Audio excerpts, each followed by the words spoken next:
Don't scream at him, Jesus. That wasn't even a scream. You need to relax. Just shouting at him. It's abuse. No. No. Say something. Stay in your Say lane. something. Say something again. Hello. Shout. Hello? Okay, that's better. Just don't want you to fucking blow my eardrums off if I rewatch this.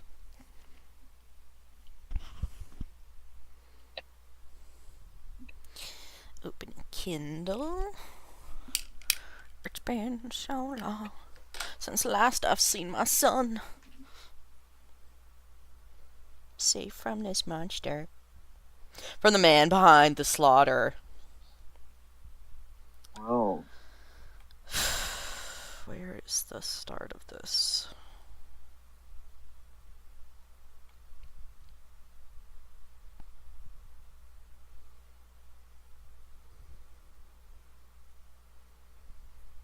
I action here. Okay, what happened?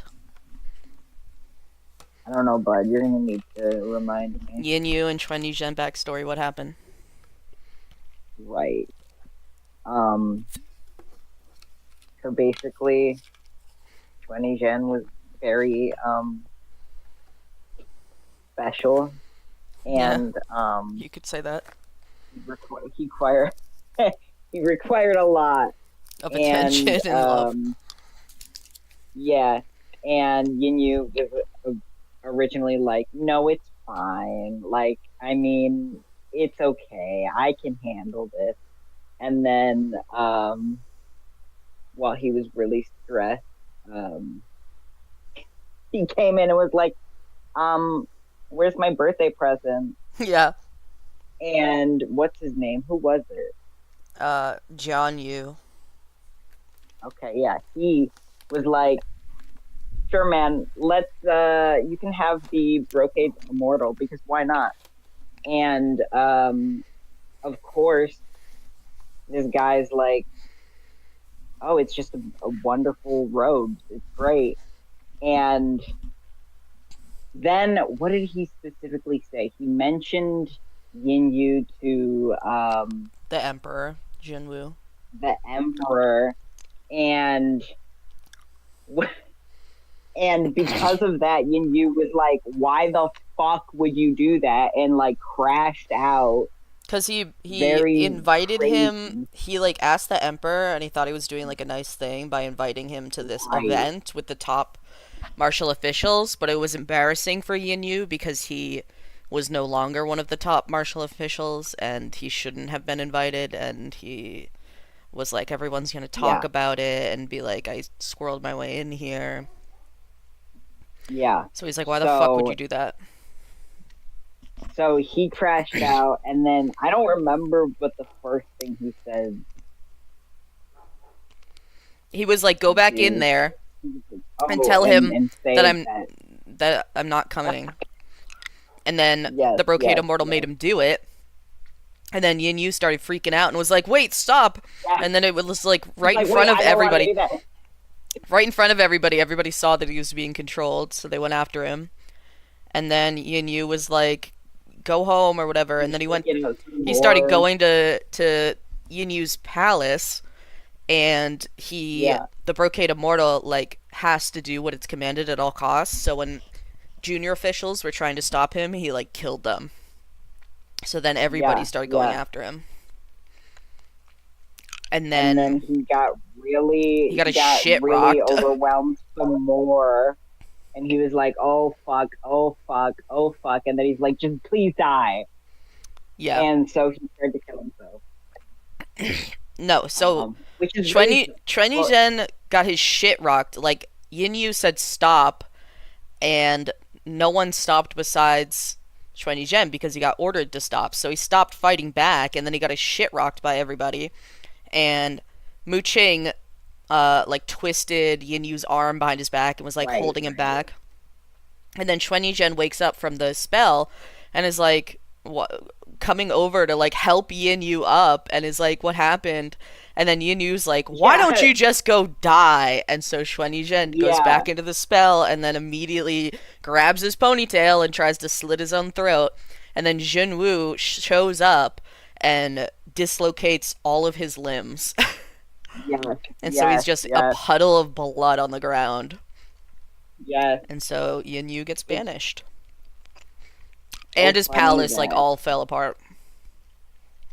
yeah, it's so funny that Then Ling Wen was just there and then watching. back in the present, Hua Chung and Shilian are still like pressed together and they're like, we should really get out of here. But Right, then they start hearing someone talking and it's Shilian's old Shifu, his right. mentor, the state preceptor of Shenle.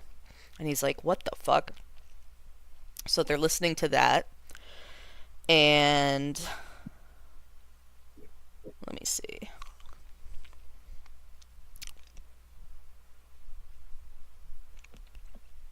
They're like they're like Xuanzhen and Yin Yu are like not fighting but fighting on the other Yeah, person's Xuan was trapped in the wall. wall, and Yu Yu knocked him over the head with the shovel and knocked him out so we could dig him out. And then, so Shilian's Right. hearing this voice. So that chapter ends with the voice belonged to a man. He seemed to be conversing with someone, since every time he said something, he paused for a moment. Yet Shilian didn't catch any replies from whoever he was speaking with, perhaps because the other one was too far away. Once they silently shuffled closer, the voice became somewhat clearer. Words were still blurred here and there, but Shilian could at least hear some full sentences. His Highness the Crown Prince has also come, the man said. I don't want to take this step. I'm sure you'd agree. But he's beyond saving. Shilian wondered inwardly. Me? How am I beyond saving? Wait, this voice. The voice was very familiar. He knew he heard it somewhere before, and for a long time, but not just once or twice. But it was a memory from a long, long time ago, so he couldn't match the voice to its identity that quickly. Just as he was racking his brain for answers, the man added, Then let him end here. And Shilian suddenly remembered who the voice belonged to. He twitched his lips and muttered without a sound, State Preceptor? The person on the other side of the stone wall had the exact same voice as his mentor from the kingdom of Shenle. Chapter 85 Riddle of the Mysterious State Preceptor Confounds Minds. Shilian's heart raced wildly, and even his fingertips trembled. However, he remained composed and didn't make a sound, only lifting his head a little to whisper in Hua Cheng's ear. Sanlang, don't move. The voice out there sounds a lot like the state preceptor's. Let's not allow ourselves to be discovered. It certainly sounded like him, but he couldn't say for sure. There were people in the world who shared similar voices, not to mention that he hadn't seen the state preceptor for centuries, so he could be remembering wrong. There was no need to make any reckless moves right now. If they just quietly observed to see how things progressed, perhaps they would learn more secrets. Hua Cheng bowed his head slightly and hugged Shilian's waist. All right, you don't move either, he whispered in his ear. Rocks and earth crushed at them from all around, forcing them to press tightly against one another, their faces nuzzling and their ears warming at the contact. While it was hardly the right time, a thought nonetheless flashed through Shilian's mind. He doesn't feel so bad to share a grave. Just then that voice sounded again. What about the other two? Where did they go? The other two? Shilian first thought what he was referring to. First thought what am I reading? Shilian's first thought was that he was referring to himself and Hua Cheng, and was slightly startled. He wanted to listen closely to find out who exactly the other participant in the conversation was, but there was something quite strange occurring. After the state preceptor, he would address him as this for now, posed the question. There was no response of any kind. It really was strange. It was such a short distance, but Shilian and Hua Cheng could hear the state preceptor's questions. His voice wasn't loud, and he wasn't yelling at the top of his lungs, so the other party couldn't be too far away. If that person replied to him, their voice should be audible, and yet there was no response to be heard. The state preceptor spoke again. Thank them for their efforts, but there's no need to worry about the small fry anymore. They'll amount to nothing. We have more important things to attend to right now. It was then that Shilian understood that the other two did not refer to him and Hua Cheng, but rather the state preceptor's other two companions. Things were becoming increasingly bizarre. It was clear from the state preceptor's tone that he had received a reply, but it sounded like he was talking to himself or to the air. An eerie idea appeared in Shilian's head, but he brushed it off. It was possible that the state preceptor was the only one who could hear the other participant's voice. Suspicion was growing thicker and thicker in his mind, and he held his breath as he listened more intently. To Shilian, every word the state preceptor uttered was more peculiar than the last. "Is everyone inside the mountain now?" he asked. "Bring them to the kiln first. I'll think of a way to take care of them individually at that point. The faster, the better. They must get there within 2 days." The kiln! And within 2 days! The teleportation array couldn't be used within Mount Tonglu territory, so how could they get there so quickly? And what was that about taking care of them? After a pause, that voice continued. "Call the other two over. Let's go to the kiln together. None of us can be missing if we are to face His Highness the Crown Prince. He hasn't fully awakened yet, but if he does, it's hard to imagine what he'll do this time." Shilian was stunned. Was the state preceptor talking about him? Right then, the sounds of explosions echoed throughout the mountain's body. Shilian could feel the rocks faintly shuddering all around him. From the outside, the state preceptor asked, "What's going on?" Inside the stone wall, he turned to Hua Cheng with the same question. "What's going on?" "Something happened on the other side of the wall," Hua Cheng said, hushed. The two touched foreheads once more, and the ongoing situation with Yin Yu and Xuan Yizhen appeared again in Shilian's right eye. It was probably showing him what had happened a few moments ago. Yin Yu had finally dug Xuan Yizhen out of the stone wall, and he panted as he dragged him down. He heaved a sigh, but unexpectedly, the unconscious Xuan Yizhen suddenly leapt to his feet and yanked the mask off of Yin Yu's face. Xuan Yizhen had only pretended to faint. Now that Shilian thought about it, Xuan Yizhen would be extremely familiar with Yin Yu's habit of pacing while thinking, the way he spoke, and his strength when he struck. Perhaps he already knew who was behind the mask the moment Yin Yu's shovel swung down. But it was inconceivable that Xuan Yizhen even understood how to deceive someone. Who would have thought they'd ever see the day? It was the simplest of tricks, but when he used it, it was completely unexpected. No one was prepared. Underneath the mask was Yin Yu's pale, terrified, obliviously shocked face. Xuan Yizhen was fiercely thrilled and bounced in place with his head covered in blood. "Shishong!" Yin Yu's lips twisted. He looked like he had seen an indescribable horror. He abruptly clutched his head. "You've got the wrong person!" With that roar, he bolted. As he ran, he blasted at the person behind to hamper his pursuit. "Don't follow me! Don't follow me!" Xuan Yizhen dashed after him, completely ignoring the blasts. He only yelled, overjoyed, "Shishong, it's me!" Yin Yu couldn't help but roar out an expletive. "God damn it, just because it's you that I'm terrified. I said don't follow me." The two ran and fought the entire way, making the mountain rumble with the blasts. The state preceptor was puzzled. "What are they doing over there? What's all that ruckus?" There was still no audible answer, but the state preceptor seemed to have gotten a response. "I see. Kids these days, honestly. So energetic. I'll take my leave first. There's some preparations to be made. Let's reconvene once you're closer to the kiln." He was going to leave. Hua Cheng covered Shilian's ears anew, and Shilian closed his eyes. A moment later there was a violent tremor from all around, and the stone wall that had been pushing against their bodies was finally blown apart. The two leapt out together, landing lightly on their feet, and breathed fresh air once more. However, on the outside there was only an empty cave. There was no state preceptor, nor any mysterious second person, nor any trace of them left behind. Shilian and Hua Cheng exchanged a look. They weren't in any hurry to give chase, and they hadn't yet separated when a black-clad man came charging out of the cave adjacent to them, Yin Yu. He waved the Earthmaster shovel as he dashed madly towards them. "Chengzhi, your highness!" Xuan Yizhen came rushing after him, his head covered in blood from Yin Yu's blows. Hua Cheng didn't bother looking up and only flicked his hand. Xuan Yizhen raised both arms to block, but the move Hua Cheng had used couldn't be warded off with fists. Red smoke blasted around Xuan Yizhen with a resounding boom. After the smoke dispersed, there was only a very round, red Budao Wang spinning in place where Xuan Yizhen once stood. It looked very innocent thanks to its big wide eyes. This was the same trick Huacheng had once used on Lan Chinchou.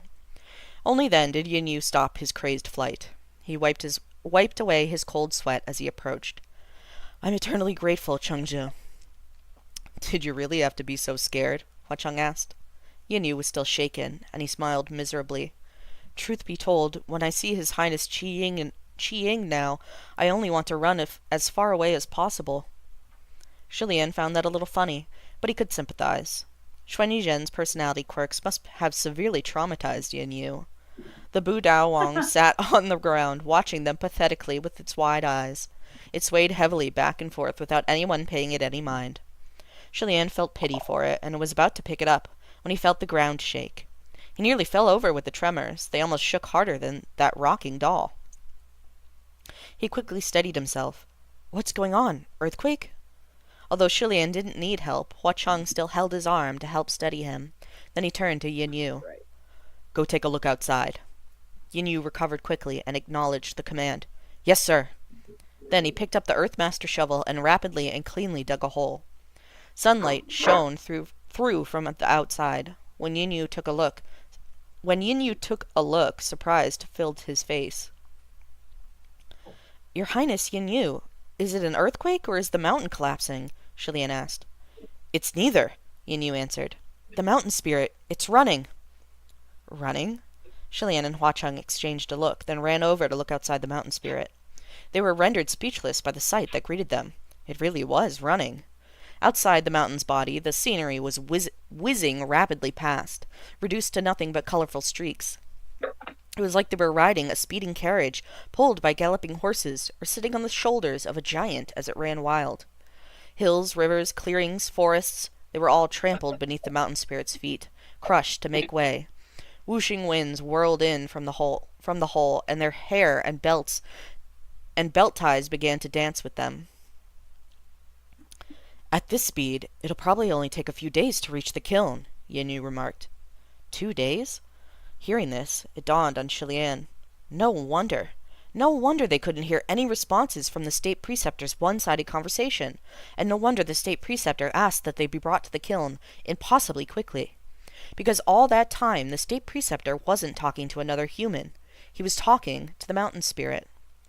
Huacheng must have also figured it out. Just as well. By borrowing its strength, we won't need to move so slowly anymore, he said.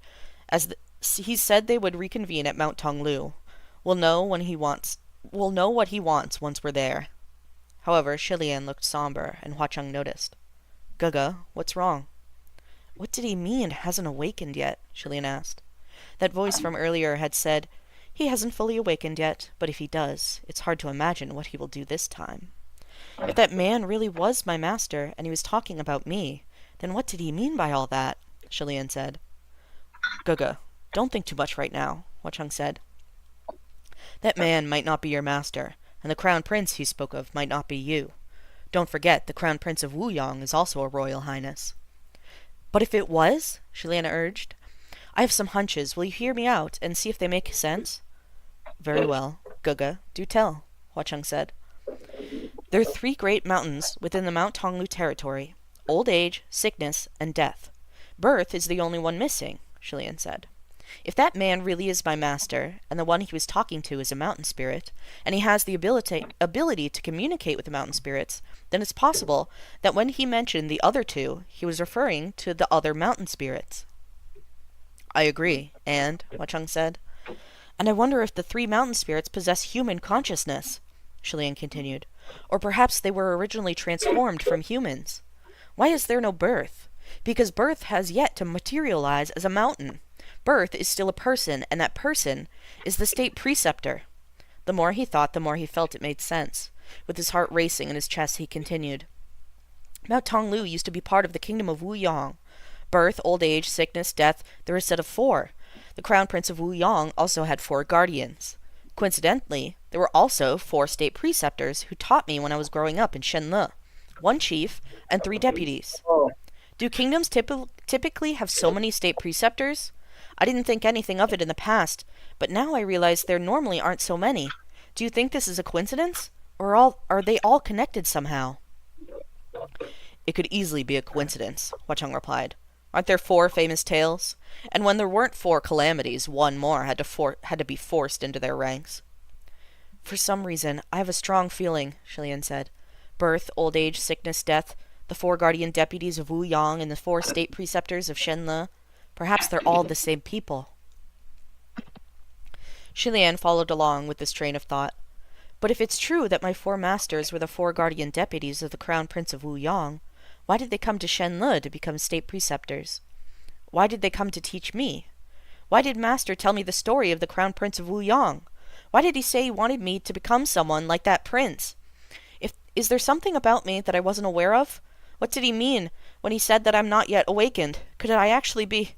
He was rambling like someone possessed. Huacheng gripped his shoulders as he assured him with conviction. It's not possible. I can swear that you are you. You're no one else. Trust me.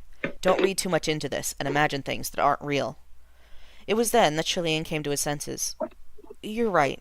I'm letting my mind run a little wild. After his own parents, the state preceptor was the person Shilian knew best. While the state preceptor often scolded him for not listening, and was often reserved due to Shilian's position, he was a good teacher overall. It confounded the heart so suddenly discover that someone he thought he knew was something so terribly foreign. Moreover, there was another point. They were too similar. While the temple mural story was not yet complete, the experiences of the Crown Prince of Wu Yang depicted upon them gave him a vague but terrifying sense of reincarnation. Huacheng's tone softened. But, Gaga, think carefully. What was the state preceptor of Shenle's background? Shilian mulled over the question. I'm not sure. It was true. He couldn't remember where his master came from. After a moment of contemplation, Shilian said, The state preceptor had held that position since before my birth. I only know that he was called Mei Nianqing, but needless to say, that must be a false name. I thought this many times. Master is such an incredible individual, so why hasn't he ascended?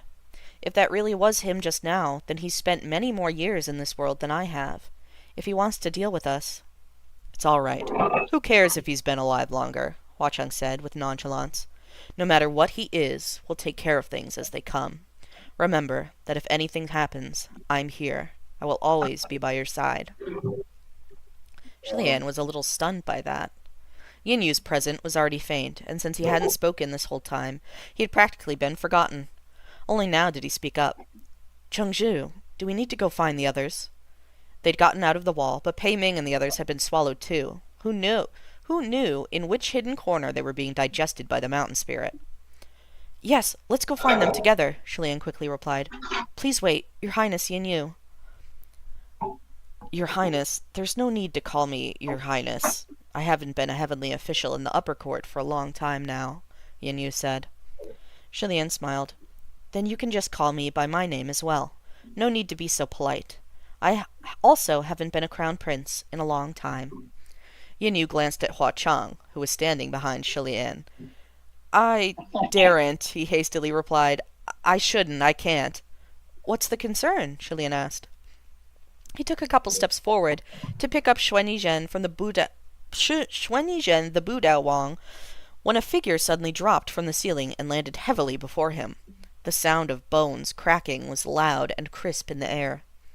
Shilian's reaction was to reach for Feng Xin and strike. It was fortunate that he had good martial habits.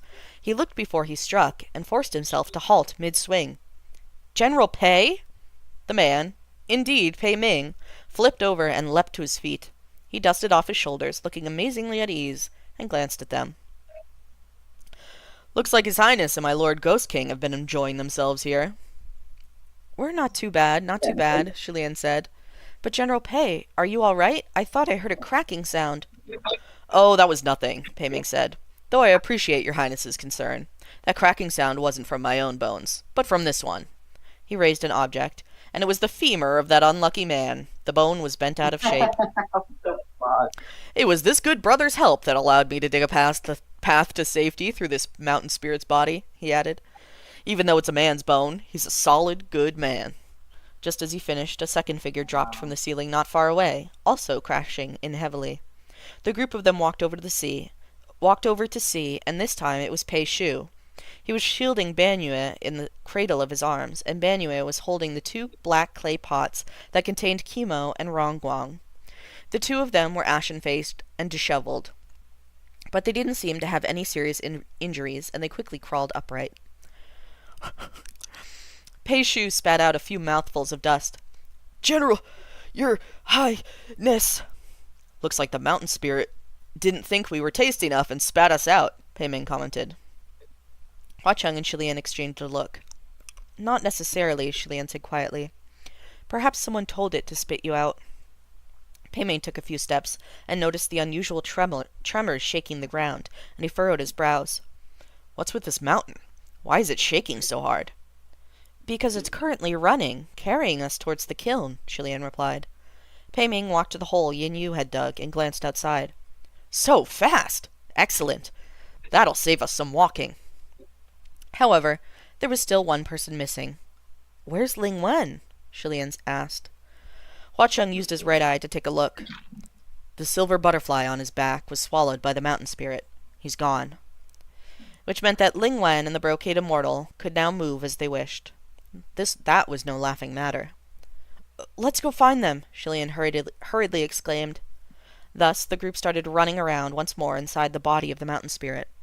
Hua Cheng released nearly 100 wraith butterflies to conduct a search, and in the end, it led them to another hole. This hole had been forcibly blown out of the mountain, its edges jagged. Beyond it, they could see the landscape flying by.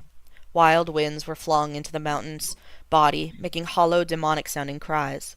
After Ling Wen was spat out by the mountain spirit, he probably made this hole for his subsequent escape.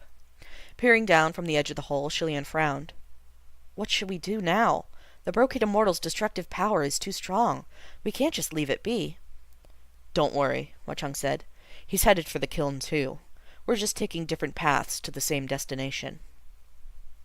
Once everyone gathered around, Shilian briefly gave an account of what he had overheard earlier, although he left out some fine details. After he was done, they all sat down to let their minds drift.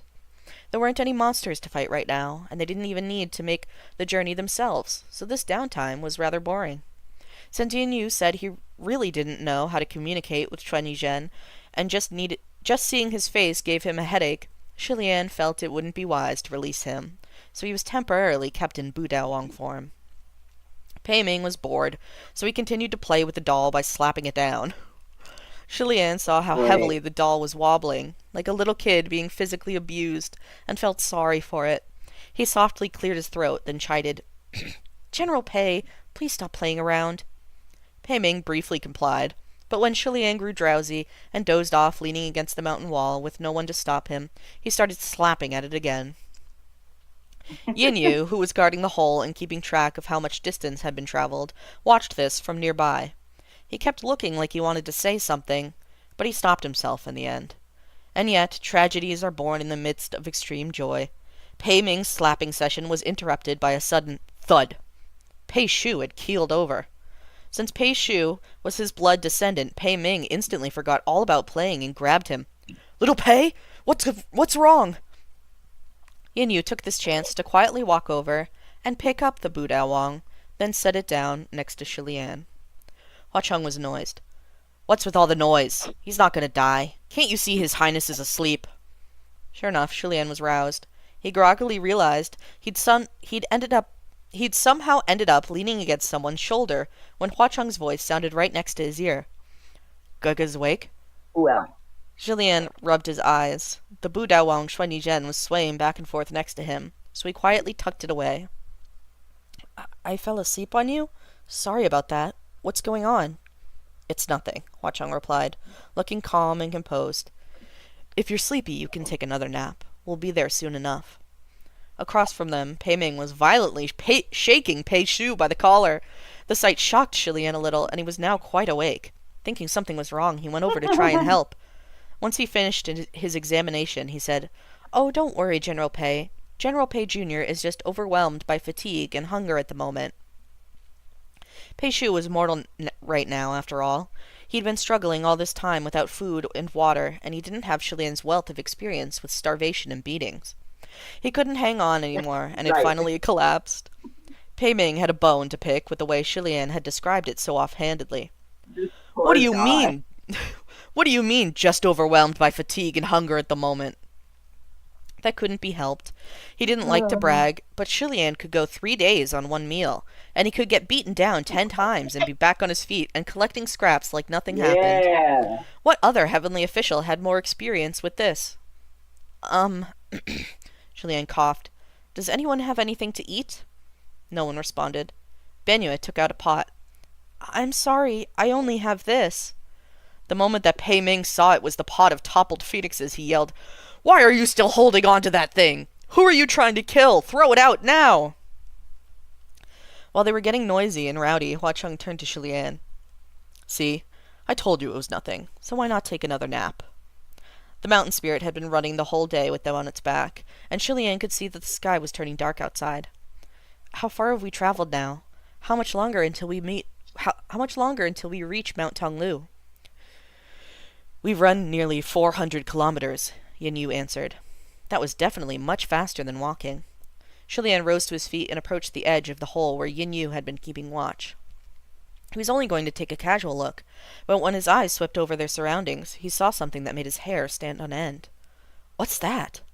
Looking down from the mountain spirit, through the darkness of the night, he could see a giant human face on the ground below. The face had closed Oh. eyes that curved into crescents, and its lips curled upward in an eerie smile. Shilian took a step back in spite of himself. Hua Cheng caught him from behind as he did. After pulling himself together, he took a closer look. As it turned out, that face was merely an image formed by the hills and ravines, an optical illusion. However, the illusion looked very real, and it was a shocking sight when caught in passing glance. What's that gully that resembles eyes and a mouth? Shilian wondered. That's the Wuyang River. It was called the Mother River by the people of the kingdom, Wachung replied. Its source was in the high mountains, and melting snow from the mountain tops supplied its waters. Of course, it's completely dried out now, but if we've reached this area, it means we're very close to Mount Tonglu. Shilian nodded. Then the nose? A bustling city on the shores of the Wuyang River, Hua Chung answered. Want to go down and see? Shilian inclined his head. Is there anything worth seeing down there? There's another holy temple of Wu Yang in the city, Hua Chung said. I imagine Guga might want to go check it out. If there was a temple, there might be another mural. Let's go, Shilian immediately said, eager to learn more about the crown prince of Wu Yang. Pei Ming chimed in. Let's go.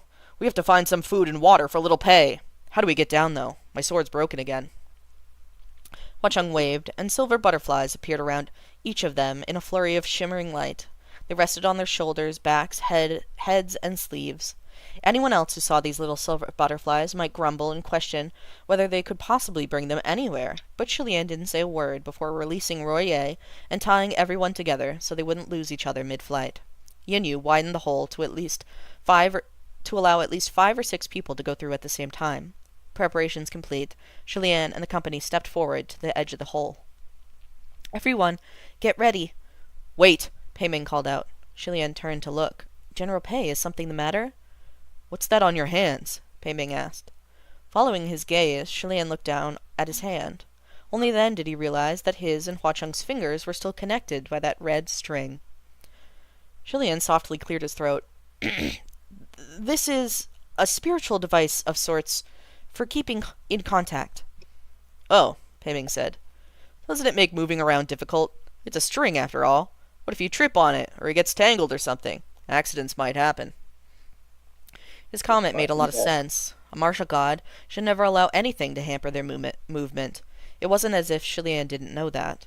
But for some mysterious reason, Shilian really didn't want to cut the string. Seeing the hesitant expression on his face, like he was caught in some internal struggle, Hua Chung looked at the red string and chuckled. It certainly is a little inconvenient like this. Shilian saw the red string disappear between them. Now it's much more practical, Hua Chung said. Shilian stared at the empty air No. where the red string had once been, a little dumbfounded. It had only connected them for a short while, and now it was gone. It wasn't a big deal, really it was extremely minuscule, but he was still a little forlorn. Afraid someone would notice, Shilian quickly sneezed out a smile. Let's go. Ready? Jump! The mountain spirit was still charging forward, and didn't notice that little people the size of grasshoppers had serendipitously leapt from its body. Enveloped by a circle of wraith butterflies, the whole group landed light as feathers, not a hair on their heads harmed. They had landed on the bridge of the nose of that giant smiling face. After straightening up, Shilian scanned the area, perplexed. Sanlang, is there a Wuyong temple in the city here? Yes, Huacheng said. But there's nothing around, Shilian remarked. It was true. He had thought that when they landed on the ground, he would see the same small town sites that had surrounded the first holy temple. Streets, shops, residences, wells, temples, and so on. But before him now was an open clearing, empty and barren, without a trace that a city had ever existed. Pei Ming was holding Pei Shu upright, and he propped up one leg on a boulder. Where's this bustling city? Under your feet, Huacheng said. What? The group crowded around, studying the boulder under Pei Ming's foot. Is there some sort of secret mechanism? Shilian asked. Huacheng put his hand on the hilt of his scimitar and walked over. Come, stand here. The others did as he said. He pulled out the scimitar, aiming the tip downward, and stabbed the ground right next to the boulder with a strike as fast as lightning. The tip of the blade pierced the earth. There was a cracking sound, and small cobweb-like fractures spread outward rapidly. The cracks grew bigger and bigger, the fissures deeper and deeper. I just got a notification for Germa streaming. Let me take a drink.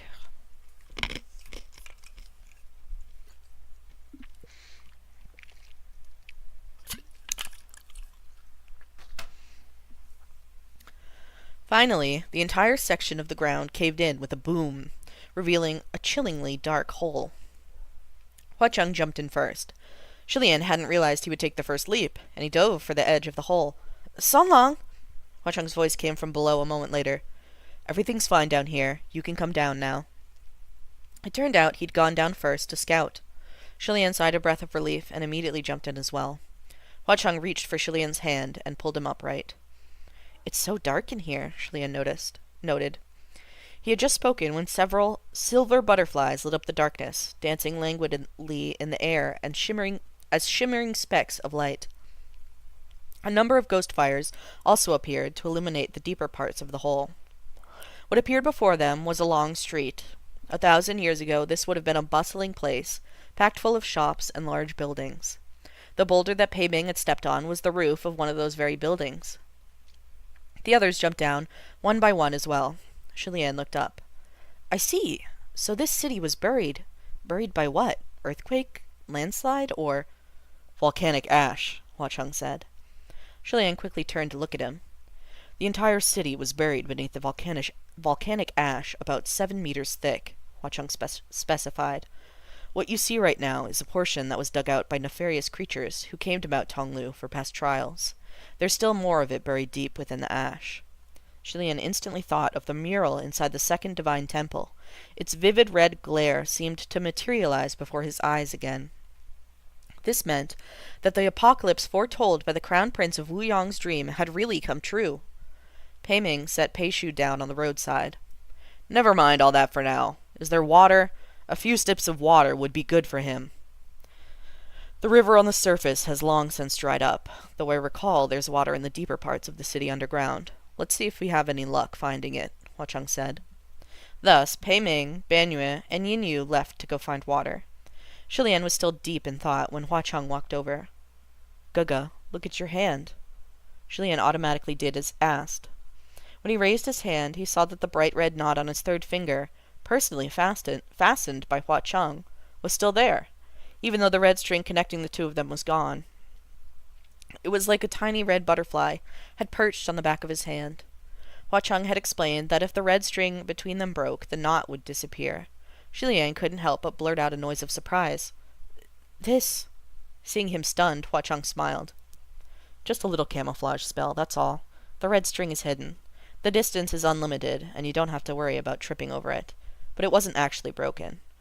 He raised his own hand to show Shilian an identical knot. As long as the affinity knot is still there, the person on the other end of the red string is safe. Things will only get more dangerous as we approach the kiln. We don't yet know what's ahead of us, so I thought untying the red string would be a bad idea. What does Gaga say? Upon learning that the red string was still there, Shilian's lips curved upward in spite of himself. But he straightened his expression the moment he noticed, and replied very seriously, "Oh, yes. With this, we'll both know whether the other is safe at all times. Excellent. It's a very practical spell." Watchung also flashed a smile, though it quickly disappeared. "But, Your Highness, there's something I must say, and I hope you'll listen." Seeing him suddenly turn solemn, Shilian grew solemn as well. "What is it? Go ahead." Watchung gazed into his eyes. "I know you can't die, and that you aren't afraid to die. But no matter how tough you are, remember that you can still get hurt." Shilian was stunned. "Not dying doesn't mean not getting hurt," Watchung continued. "And it certainly doesn't mean that it doesn't hurt. When you see something strange or dangerous, don't touch it. Find me. Let me take care of it." When he had touched those skulls covered in corpse poison, Shilian remembered Huacheng's expression turning dark in a flash. Could this be why Huacheng was so angry? Just because Shilian had nonchalantly picked up something dangerous? If that were truly the case, then he really didn't know what to say. It took him a moment to reply. "All right, I won't do that any more." His answer sounded sincere, and that seemed to satisfy Huacheng. He nodded, and was about to turn and continue onward when Shilian called out, "San Long, wait!" Huacheng stopped and looked back. Shilian chewed on his words before he finally, arduously squeezed out a quiet request. You too. If there's something dangerous, I won't touch it, but you don't touch it either. Neither of us will touch it, all right?" One side of Huacheng's mouth quirked up. Once he said it, Shilian was a little nervous and unconsciously let out a laugh, only to see Huacheng take a step closer. He was just about to speak when they heard Pei Ming's voice from not too far away. "What is this?" Oh "They look like my people," God. Banua said. "Indeed," Pei Ming remarked. "But how could people turn into something like this?" Huacheng and Shilian exchanged a look and walked towards their voices. "Turn into what?" Shilian asked. And that's the last. It's It's the that like end. They're it's so like that fucking. Pompeii guy who's jacking off. What? Oh, yeah, like the Pompeii What? guy. I thought you Yeah, said that yeah. one gay guy. I was like, who? Sure, man. Sure, man. Bro, Shilian being so used to, like, get hurting himself, and then Huacheng's like, don't. Yeah, yeah. Please stop. Don't For me. literally, dude. I love him. He was like, "No, my red string of fate." Yeah, he was disappointed. I mean, I would be too, man. Yeah.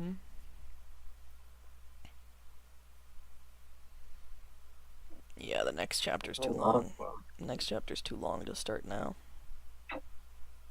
Okay.